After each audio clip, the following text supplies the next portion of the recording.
나눌 수 있게 되어서 감사를 드립니다. 제가 잘 보이시나요? 저는 잘 안 보이는데, 예. 괜찮으시면 여기 빈자리로 이렇게 앞으로 나와주시면 제가 말씀을 전하는데 좀 더 쉬울 것 같습니다. 예, 괜찮으시면 우리 감사합니다.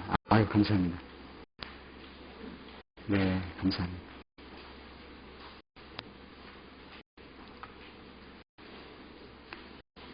네, 감사합니다.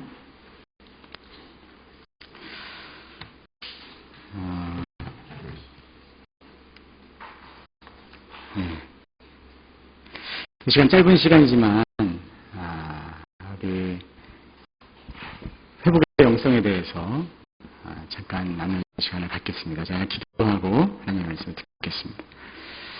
하나님 감사합니다.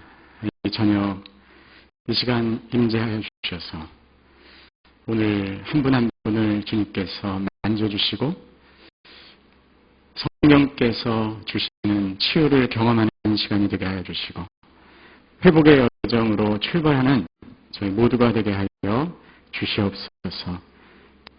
오늘 한 분 한 명에게 꼭 필요한 음성으로 들려주시고 마음을 열고 하나님의 말씀을 받는 저희 모두가 되게 하여 주시옵소서. 감사드리며 예수의 이름으로 기도하였습니다. 아멘. 네. 많은 심리학자들은 인간에게 가장 기본적인 세 가지 욕구가 있다고 이야기합니다. 그것은 첫 번째, 무조건적인 사랑입니다. 무조건적인 사랑. 두 번째는 안정감입니다. 안정감의 욕구. 누구든지 안정감 속에서 살아가고 싶은 욕구가 있죠. 세 번째가 인정과 칭찬을 받고 싶은 욕구입니다. 자, 세 가지 잊어버리셨죠? 첫 번째가 뭐라고요? 무조건적인 사랑. 모든 사람은 아주 어렸을 때부터 무조건적인 사랑을 받고 자라야 그 아이가 건강하게 성장할 수 있습니다. 우리가 무조건적인 사랑을 못 받고 성장하게 되면 커서 청소년 때부터 방황을 하게 되죠. 굶주린 사랑. 어렸을 때 사랑받지 못하는 것을 채우기 위해서 대신 그 굶주린 사랑을 다른 것으로 채우려고 하죠. 청소년 때도 이것이 채워지지 않으면, 그러니까 부모님들이 청소년 때 이 아이의 그 반항과 그런 것들을 충분하게 사랑으로 이 아이를 받아주지 못하면 이 아이는 성장해서 나중에 청년이 되고 어른이 돼서 어떻게 합니까?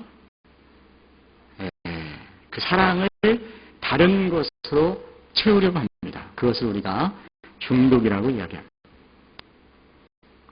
많은 중독적인 그러한 증상들은 사실은 나타난 증상이죠. 그 안에 어렸을 때부터 문제가 있었던 것을 표출하는 것입니다. 두 번째, 안정감입니다.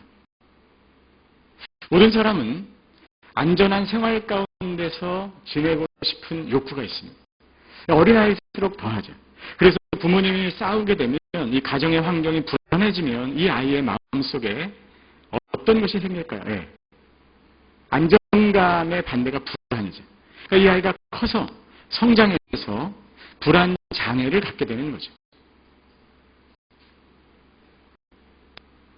세 번째 욕구가 있는데 그것은 뭐냐면 인정과 칭찬입니다.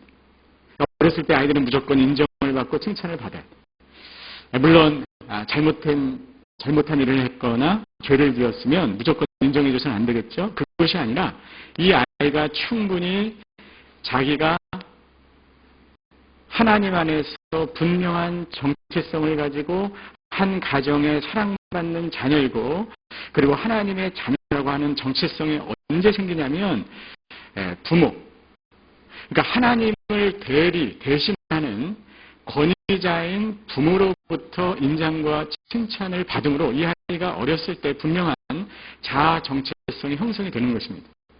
그런데 어렸을 때 충분하게 인정과 칭찬을 받지 못하면 어떻게 하죠? 나중에 커서 인정을 받고 싶어하는 인정. 결혼을 해서 인정을 받고 싶어하죠. 누가 남편이 아내로부터 인정을 받고 싶어요. 누가 제일 인정을 안 해줘요? 아내가 제일 인정을 안 해줘. 왜? 어젯밤 내가 무슨 일을 한지 나는 알고 있다. 그래서 인정을 안 해주는 거지. 특별히 남성들에게는 이 인정과 칭찬을 받고 싶은 욕구가 굉장히 여성보다 크다 그래요. 그래서 집에서 인정을 안 하니까 남편들이 어떻게 합니까? 밖에서 사회에 나가서 인정을 받고 싶어 하죠. 그래서 사회에서 집에서 네가 인정을 안 해줘? 남편들이 대부분 집에 가면 설 자리가 없잖아요. 아침 일찍 나갔다가 밤 늦게 들어가는 우리 창영권 목사님 같은 경우에 집에 가면 이제 다 우리 가는데 참 목사 혼자 이렇게 쓸쓸하게 지키는. 집에 가면 이제 아이들은 잠들어 있고 이제 점점 여성들의 힘이 권력이 세지는 거예요. 나이가 들수록. 그리고 여성들의 이 호르몬이 점점 여성 호르몬에서 50대가 지나면 남성 호르몬으로 점점 바뀝니다. 점점 이렇게 권력을 장악하게 되죠. 점점 설 자리가 없어지게 되는 거예요. 집에서도 인정을 못 받아요. 그럼 어떻게 합니까? 사회에 나가서 사회에 나가서도 인정을 못 받아요. 그럼 어떻게 해요? 어디서 인정을 받으려고 해요? 어디서? 교회 와서 인정을 받으려고. 교회 와서. 내가 권사만 돼봐라, 너희들. 내가 장로만 돼봐라. 네. 교회에서 인정을 받으려고 하는 거예요. 그래서 이 인간이 기본적으로 누려야 될 이 세 가지 욕구가 어렸을 때부터 충족되지 않으면 그것은 이 사람의 인생 가운데 첫 번째 굶주린 사랑을 통해서 다른 것으로 중독적인 성향을 가지고 채우려고 하는 욕구가 인간에게 기본적으로 있는 거죠. 두 번째, 안정감 속에서 지내지 못한 사람들은 커서 불안한 삶을 살게 되는 거예요. 어느 날 갑자기 공황장애가 오는 거예요. 그것은 어느 날 갑자기 오는 것이 아니라 우리 안에 있는 그 불안한 감정이 해결되지 않음으로써 그 불안한 감정, 눌려있고 억눌려 있는 그 감정이 어느 날 갑자기 나이와 상관없이 그 사람 안에 증상으로 나타나게 되는 거예요. 그것이 요즘 많이 등장하는 공황장애, 여러 가지 장애로 나타나는 거죠. 세 번째, 인정과 칭찬을 받지 못하게 되면 이 사람은 인정받기 위해서 노력하는, 사회에 나가서 인정받고 싶고 담임 목사님한테 인정받고 싶고 누구에게? 권위자입니다. 그래서 우리들 대부분의 상처는 트리니티 신학교의 찰스 슈에 박사는 이렇게 이야기합니다. 의미 있는 타자, 아주 중요한 타자에 의해서 어렸을 때부터 우리는 상처를 받게 되었다라는 것이죠. 의미 있는 타자가 누구입니까? 바로 어렸을 때 권위자를 말하는 것입니다. 그래서 우리가 이 권위자로부터 충분한 사랑과 인정과 칭찬과 그것을 받아야 돼요. 근데 교회에 와서, 교회에서 우리가 첫 번째 만나는 권위자가 누구입니까? 누구예요? 목사님. 목사님에게 상처를 받은 적이 있으시군. 아닌데. 이 교회의 권위자는 하나님이시죠. 하나님을 대리한 권위자가 목사인 것이죠. 그러니까 이 목회자가 어떠한 나에게 직접적인 상처를 주지 않아도 내가 어렸을 때 경험했던 권위자와 비슷하게 생겼으면 상처를 받을까요? 안 받을까요? 안 받아요?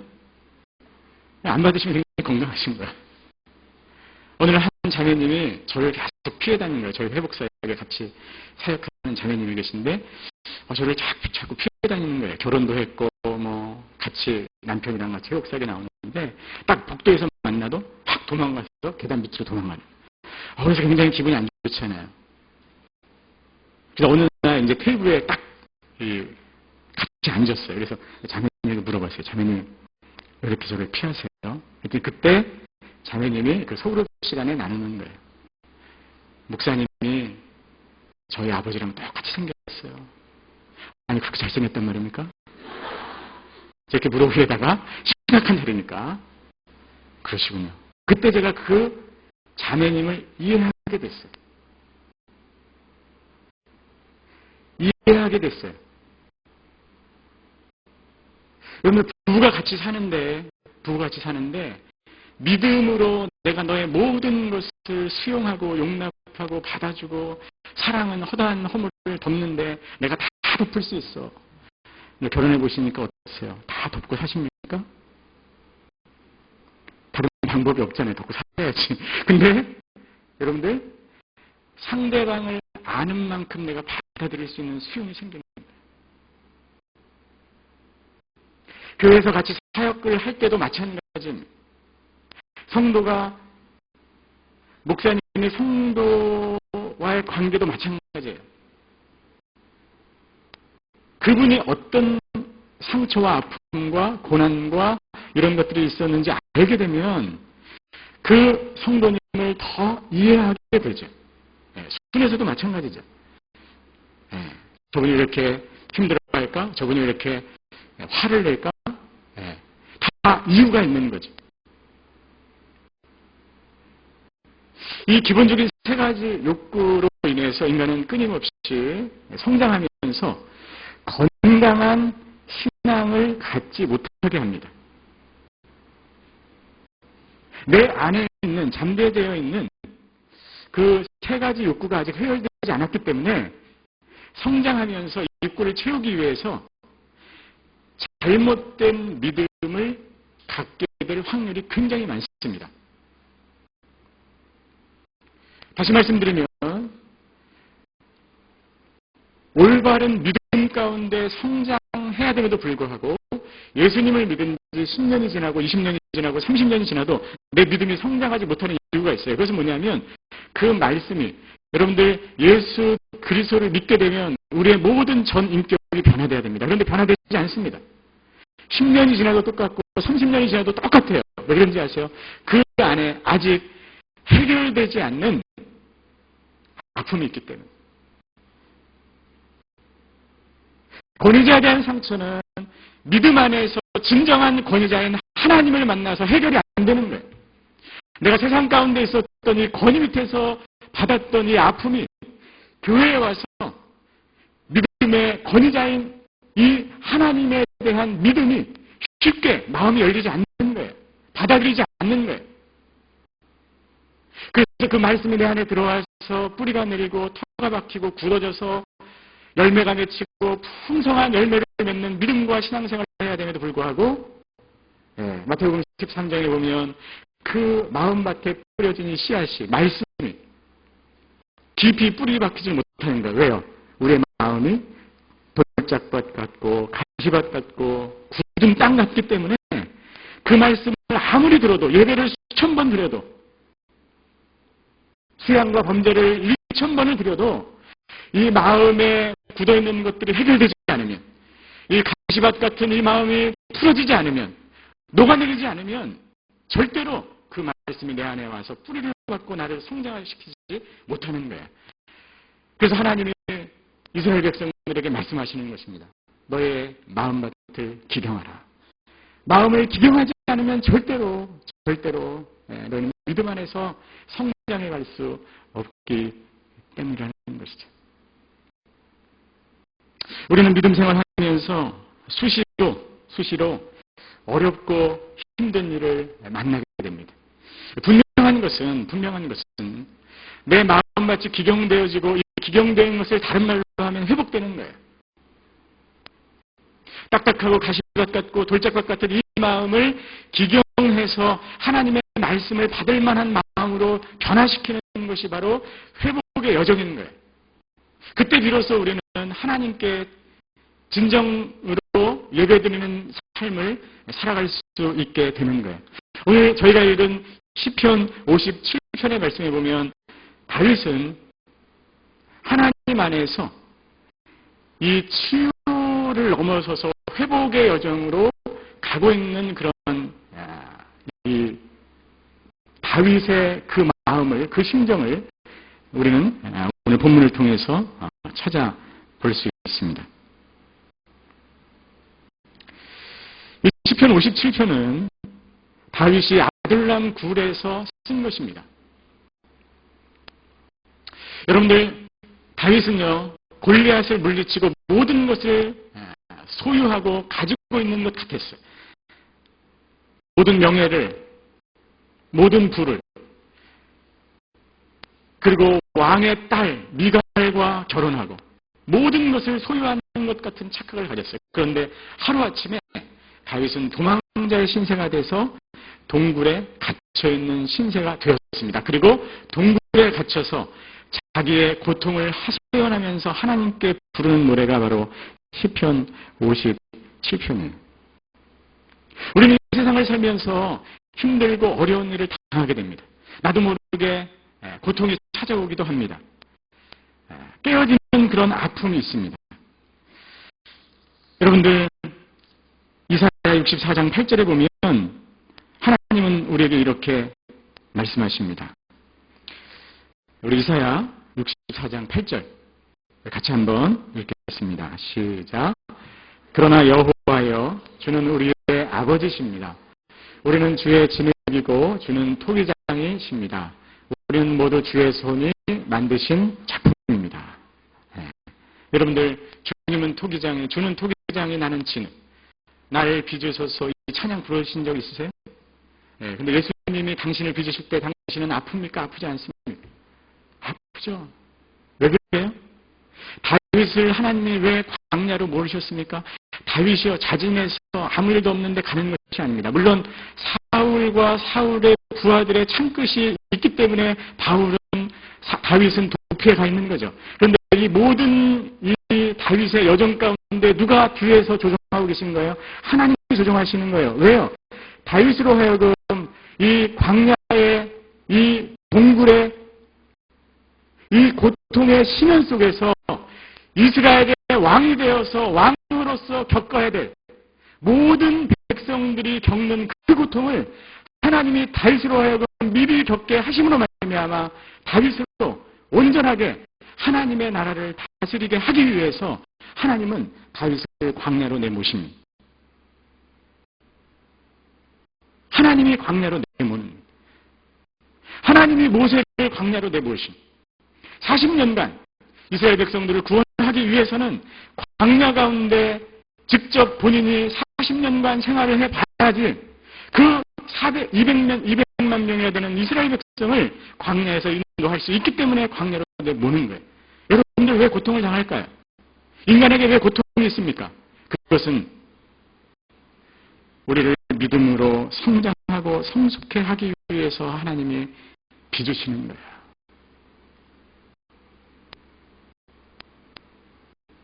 우리를 영적으로 성숙하기 위해서. 왜요? 우리가 깨어지지 않으면 인간은 여러분들 여전히 그 세 가지 욕구를 채우기 위해서 평생을 허비하며 살아가기 때문에. 그 세 가지는 언제 내가 충족할 수 있습니까?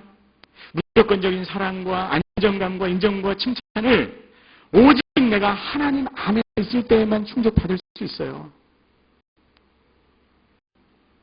하나님의 완전한 사랑을 내가 경험할 때에만이 권위자에 대한 상처가 사라지는 거예요. 내가 하나님 안에 있을 때에만이 나의 모든 불안이 사라지는 거예요. 세상의 칭찬이 아니고 세상의 인정이 아니라 하나님으로부터 내가 누구인지를 확인받을 때 나는 비로소 하나님 안에서 분명한 자기 정체성을 발견하는 것입니다. 그래서 자기를 발견하는 사람이 곧 하나님을 진정으로 만날 수 있게 되는 거예요. 자기가 어떤 죄인인지, 자기 안에 어떤 욕망으로 가득 차 있는지, 내가 얼마나 흉악한 존재인지를 발견하는 순간 하나님을 찾게 되는 것입니다. 살아있는 모든 것은, 이 지구상에 생명이 있는 모든 것은 사람뿐만 아니라 동물, 모든, 심지어 여러분들 모든 각각에 이르기까지 모든 살아있는 생물에게는 고통이 있습니다. 깨어지는 과정이 있습니다. 어떤 생물 피조물도요, 그냥 편하게 살아가는 생물이 없어요. 모든 생물에게, 제가 생물학과를 전공해서가 아니라 모든 생물은 모두가 자기만의 아픔과 고통이 있습니다. 왜 그럴까요? 성장하기 위해서. 매미도 탈피해야 되고, 바닷속에 있는 여러분들, 바닷속에 랍스터, 바닷가재가요, 여러분들 그 두꺼운 그 바닷가재가 치명적인 그 모든 물고기들과 문어와 모든 동물로부터 자기를 보호하는 아주 귀중한 보호막이. 그런데 이 바닷가재는 1년에 한 번 탈피를 하지 않으면 바닷가재는 그 안에서 죽게 됩니다. 탈피하는 과정이 고통스럽죠. 여러분들, 인간은 고통이에요. 사는 것 자체가 고통이에요. 그런데 그 고통을 내가 믿음으로 받아들일 때 인간은 성장하기 시작해. 그 고통을 믿음으로 내가 받아들이지 못하면 그 고통은 고난으로 끝나게 되는 것입니다.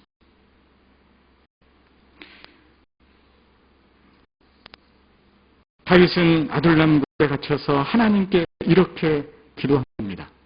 시편 57편 1절과 2절이에요.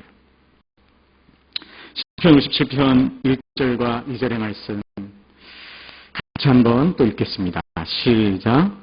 오 하나님이여, 나를 불쌍히 여기소서. 나를 불쌍히 여기소서.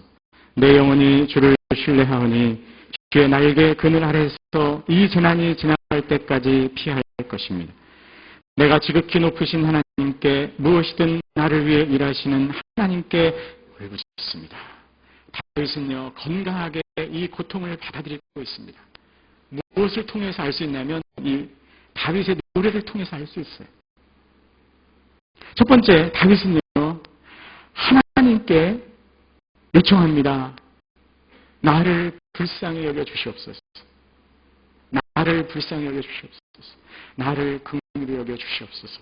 이 나를 불쌍히 여겨 주셔서는 모든 초대교회 교부들과 수도원의 수도사들과 모든 사람들이 심연의 고통 가운데 이 나를 불쌍히 여겨 주시옵소서를 수백 번, 수십 번 반복한다.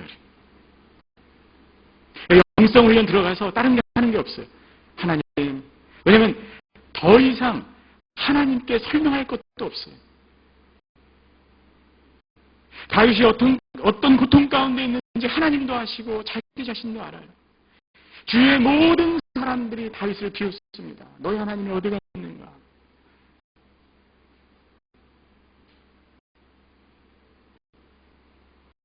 다윗은 하나님께 기도합니다.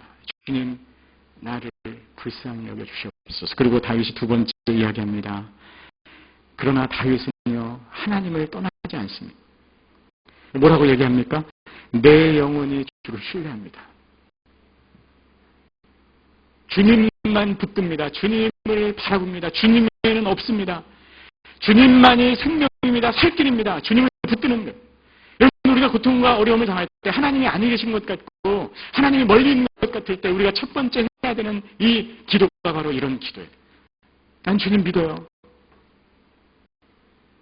주님을 신뢰하지 못하면 그때부터 고통이 이해가 되지 않는 거예요. 고통이 고통으로 끝나는 거예요. 고통이 당신 안에서 믿음의 성장을 가져다지 못하는 거예요. 주님을 떠나는 순간 주님을 원망하고 불평하고 불만을 가지고 주님 앞에 대들고 방황하고 뛰쳐나가는 그 상태에서는 여러분들 그 하나님의 도우심을 내가 경험할 수가 없어요. 다윗은 이것을 너무나 잘 알고 있었기 때문에 주님, 내가 주님을 신뢰합니다. 주님을 붙듭니다. 그리고 2절에 이렇게, 그리고 그 다음 절에 이렇게 기도합니다. 이 재난이, 이 고통이 갈 때까지 어디서 피해요? 주의 날개 그늘 아래서. 떠나면 안 돼요. 고난이 찾아올 때, 고통이 찾아올 때, 깨어지는 아픔이 있을 때 주님 품을 떠나고 하나님 품을 떠나면 안 돼요. 피해야 돼. 어디에? 주의 그의 날개 아래 피해야 돼. 이것이 바로 치유를 넘어서서 회복으로 나아가는 사람들의 기도입니다. 하나님은 당신을 토기장에 있어서 깨시기 시작하는데 그 목적은 뭐예요? 목적은 당신을 파멸시키는 것이 아닙니다. 당신을 회복시키기 위함입니다. 그 목적은, 깨어짐의 목적은, 인간의 고통의 목적은 당신을 죽이거나 파멸시키거나 소외시키거나 당신을 떠나보내거나 그런 것이 아니에요. 하나님의 단 한 가지 목적은 당신을 믿음의 여정 가운데 성장시키시고 성숙시키셔서 회복시키셔서 다윗을 이스라엘의 하나님 나라의 왕으로 만들기 위한 것입니다. 그래서 자기의 상처를 통과하고 회복의 여정을 걸어가는 사람들은 예수님처럼 상처 입은 치유자가 되는 것입니다. 내가 상처가 있음에도 불구하고 그 상처를 하나님이 사용하기를 원하시는 것입니다. 여러분들, 그 깨어짐의 한계는, 깨어짐의 한계를 하나님이 정하세요. 첫 번째, 여러분들, 언제 나의 고통이 끝나는가? 하나님은 언제 이것을 끝나겠습니까? 하나님, 다윗이 하나님 앞에 궁금하잖아요. 아니, 나를 왕으로 기름 부어놓고 왜 이 고통 가운데 주시는 거예요? 하나님 분명히 약속하셨잖아요. 언제 그 고통이 끝날까요? 첫 번째, 내가 완전히 하나님 앞에 복종할 때, 내가 완전히 하나님 앞에 포기할 때, 항복할 때 하나님이 당신의 고통을 끝나게 하십니다. 두 번째, 우리의 삶과 영혼이 손상될 직전까지 하나님은 우리를 고통 가운데 몰아넣었어요. 그러니까 우리의 영혼이 고통과 아픔과 버려짐과 우리의 영혼이 하나님을 부인할 정도까지의 고통 직전까지 하나님이 우리를 코너로 몰아가시는, 다윗을 코너로 몰아가는 것과 똑같은 것이죠. 3절부터 6절까지 보면 그 고통이 어떤 것인지를 다윗은 고백하고 있습니다. 그리고 이렇게 다윗은 오늘 저희가 읽은 7절에 노래하게 됩니다. 7절, 8절 같이 한번 읽겠습니다. 57편 7절과 8절입니다. 시작. 오 하나님이여, 내 마음이 정해졌습니다. 내 마음이 정해졌습니다. 내가 내 마음을 다해 노래하고 찬양하겠습니다. 내 영혼아 깨어라, 하프와 수구마 깨어라. 내가 새벽을 깨우려다. 여러분들, 다윗은요, 하나님을 떠나지 않고 하나님을 신뢰한다고 이야기합니다. 고백합니다. 그리고 이것이 나에게 다가온 이 고통 가운데, 말할 수 없는 고통 가운데 오히려 하나님을 찬양합니다. 비파와 수구마 깨어라. 여러분, 이것은 뭐냐 하면 자기의 상황을 있는 그대로 받아들이는 거예요. 우리가 회복되기 위해서 중요한 영성 중에 하나가 뭐냐면 받아들이는 것입니다. 받아들이는 거예요. 무엇을 받아들여야 되는가? 첫 번째, 고통이 있다는 것을 받아들이는 거예요. 인생이 고통이라는 것을 받아들이는 거예요. 스카펫 박사가 아직도 가야 할 길이라는 책에서 이렇게 이야기합니다. 우리가 인생이 고통이라는 것을 깨닫는 순간 고통은 저만치 달아난다. 내가 왜 아직까지 고통을 경험해야 되냐면 청소년들이 대부분 다 이런 고민을 하잖아요. 어른들이 볼 때는 별로 고통스러운 것 같지가 않아요.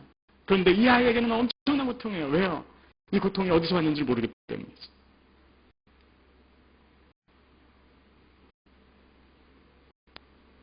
인생이 고통이라는 것을 내가 받아들이면 그만큼 고통스럽지 않다는 거예요.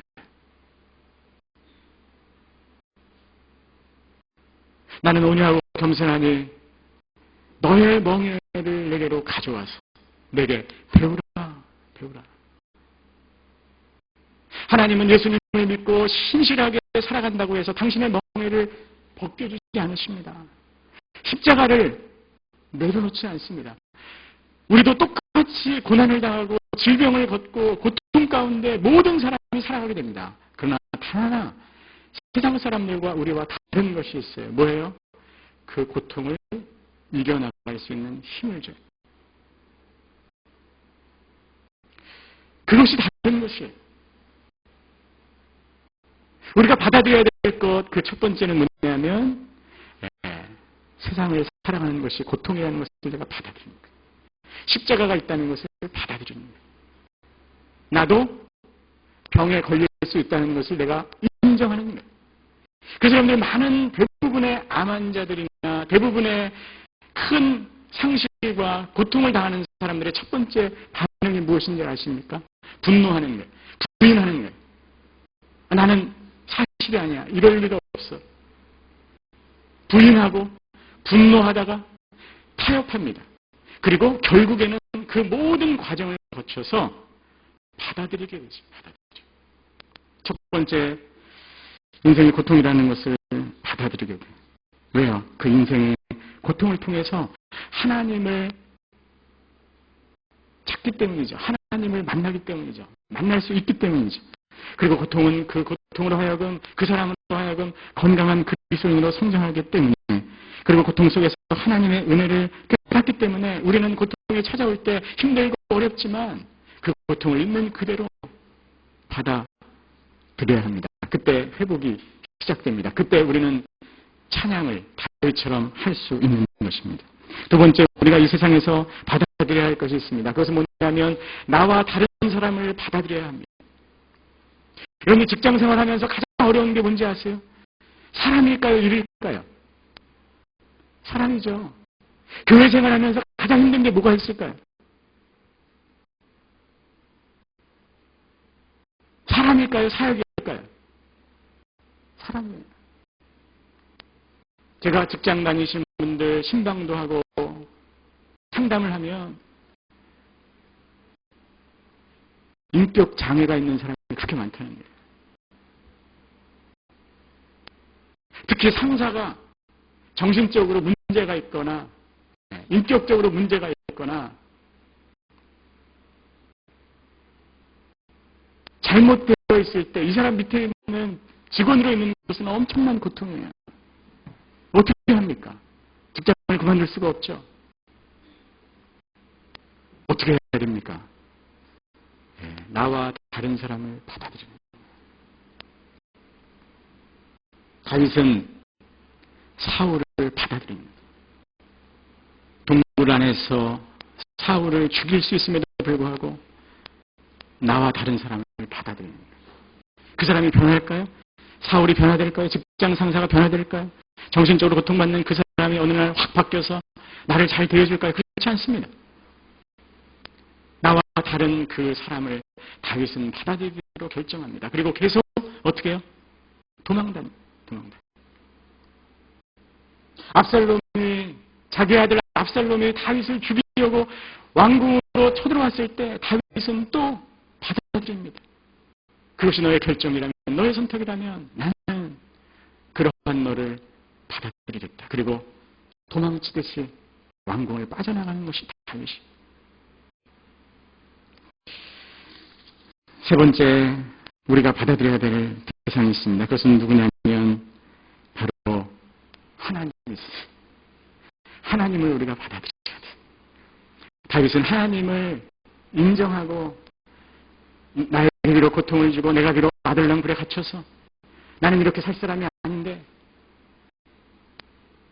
나는 아무런 죄가 없는데, 나는 선하게 살아왔는데, 나는 날마다 새벽 기도를 드리고 나는 열심히 주님과 동행하며 나는 살아왔다고 생각했는데 하나님이 나에게 어느 날 하루아침에 이런 질병과 이런 고통을 주셨습니다. 그럼에도 불구하고 다윗은 그 하나님을 받아들이기로 결정합니다. 그리고 하나님을 찬양하는 거예요. 하나님을 찬양하는 거예요. 내 마음이 정해졌습니다. 무엇을 정했다는 거예요? 그런 하나님을 내가 받아들이기로 결정했다는 거예요. 로마서 5장 8절에 보면 이렇게 사도 바울은 우리에게 증거합니다. 로마서 5장 8절 제가 읽겠습니다. 그러나 우리가 아직 죄인 되었을 때 그리스도께서 우리를 위해 죽으심으로 하나님께서는 우리에 대한 그분의 사랑을 나타내셨어요. 그분의 사랑이 어떠한 것인지 우리는 알고 있기 때문에 나를 절대로 포기하지 않으실 그 사랑을 우리가 알고 있기 때문에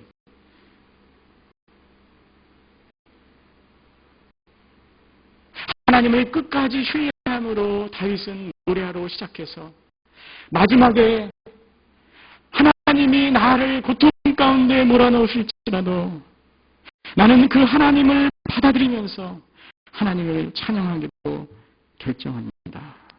할렐루야. 오늘 이 다윗의 노래가 저와 여러분의 노래가 되시기를 주님으로 축원합니다. 기도하시겠습니다.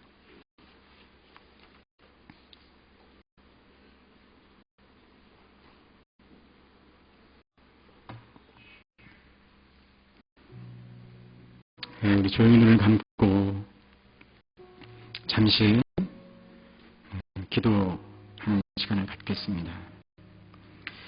여기 앉아 계신 분 중에는 어떨 때는 하나님이 이해가 되지 않고 어떨 때는 이 질병이 혹은 이 고통이 혹은 이 아픔이 왜 나에게 왔는지 이해되지 않고 더 나아가서 하나님의 이해되지 않는 그런 상황 가운데 있는 사람들이 있을 수 있습니다. 그러나 오늘 하나님은 말씀하십니다. 내가 너를 버리지 않고 내가 너를 포기하지 않았다라고 말씀하십니다. 여러분들 하나님이 다윗을 포기한 것이 아닙니다. 하나님이 다윗을 사랑하지 않았기 때문에 이런 동굴에 갇혀서 다윗이 이런 노래를 하게 하는 것이 아닙니다.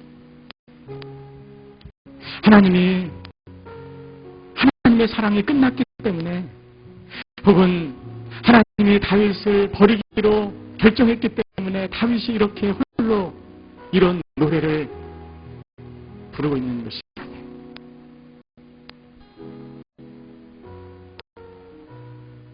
내가 질병이 걸렸다고 해서 혹은 내 진로가 막혔다고 해서 혹은 물질에 그런 어려움이 있다고 해서 하나님의 사랑이 끊어지는 것이 아닙니다. 그 모든 상황 가운데서 다윗은 있는 그 고통, 그 현장을 그 동굴에서 받아들이기로 결정합니다. 동굴에는 아무것도 없어요. 동굴은 생존할 수 없는 곳입니다. 동굴은 캄캄한 밤입니다. 미래가 보이지 않습니다. 언제 광명이 찾아올지는 아무도 몰라요. 그러나 내가 주님을 신뢰합니다. 내가 내 고통을 받아들입니다. 하나님이 나를 포기하지 않으시고 하나님의 사랑이 끝난 것이 아니고 하나님은 여전히 나와 함께 하시며 내 모든 인생의 여정 가운데 나를 회복시키셔서 하나님 도구로 사용하실 것을 믿습니다. 여러분들 내가 경험했던 이 고통은요 지금은 이해가 될 수도 없어요. 어린 아이들이 당하는 그 고통을 어떻게 그 아이가 이해할 수 있겠습니까? 내가 당하는 이 고통, 내가 당하는 이 환경은 시간이 흐른 후에 하나님의 말씀 속에서 해석되어지는 것입니다. 내 고통이 말씀으로 인해서 해석되어질 때 그때 나는 나도 모르는 사이에 이만큼 성숙해져 있는 것입니다. 모든 사람들은 자기만의 아픔과 고통이 있습니다. 당신의 아픔과 고통은 무엇입니까? 오늘 하나님은 우리에게 말씀하십니다. 어떤 고통 가운데 있을지라도 나를 신뢰하겠느냐? 어떤 상황 가운데서도 너를 향한 이 사랑이 끝나지 않았음을 네가 믿겠느냐? 너는 너의 인생을 포기하지 않고 십자가를 지고 너의 길을 걸어가겠는가? 오늘 시간에 다 같이 기도하실 때, 오 주님, 주님만을 신뢰합니다. 여러분이 있는 아픔과 고통을 오늘 다윗이 부르짖은 것처럼 그렇게 기도하십시오. 주여, 나를 불쌍히 여겨 주시옵소서. 주여, 이 모든 고통과 환난을 주님 안에서 받아들이기로 결단합니다. 오히려 내 마음 가운데 심연에 빠져서 좌절하고 절망하는 것이 아니라 비파야 수구마 하나님을 노래하며 찬양하겠다고 하는 그 고백과 선포가 오늘 저와 여러분들 가운데 있게 되기를 주님은 원하십니다. 오늘 이러한 기도 제목으로 주님 앞에 나아가 기도하시는 시간을 갖도록 하겠습니다. 사랑하는 하나님,